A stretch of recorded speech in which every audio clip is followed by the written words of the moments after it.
বন্ধুরা, আমি আজকে একটা কচুরলতির রেসিপি নিয়ে এসেছি।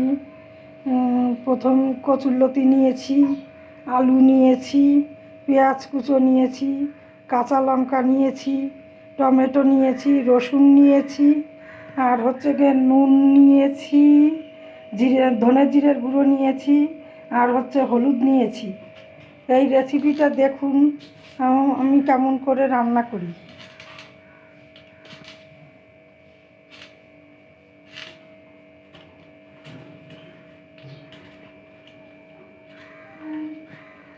তেল দিলাম কড়াইতে, তেল দিয়ে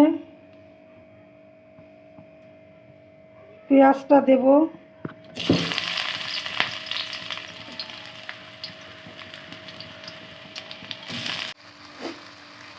বন্ধুরা, তোমরা দেখো আমার আলু মশলা কষানো হয়ে গেছে। এবার আমি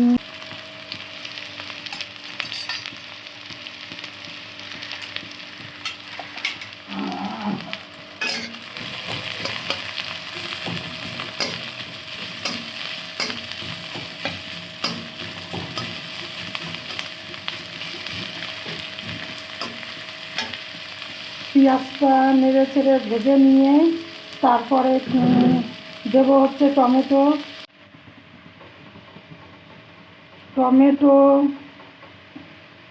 পেঁয়াজ কুচি, আলু, আদা, রসুন, লঙ্কা সব দিয়ে ভালো করে ভেজে নিচ্ছি। ভালো করে কষিয়ে নেব। লাস্টে নুন, হলুদ, জিরের গুঁড়ো দেবো, মানে আলুটা যখন ভাজা ভাজা হয়ে আসবে। আর এদিকে হচ্ছে গিয়ে কচুরলতিটা একটু করে নিচ্ছি, মানে ভাপিয়ে নিচ্ছি নুন দিয়ে একটু ভাপিয়ে জল ফেলবো, তাহলে তাড়াতাড়ি হয়ে যাবে। হয়ে গেছে বন্ধুরা, আমার রান্না কমপ্লিট। এবার একটু সুগার ফ্রি দিয়ে নামাবো। সুগার ফ্রি বা চিনি যে যেটা দিক না কেন তার রুচি মতো, ইচ্ছে মতো।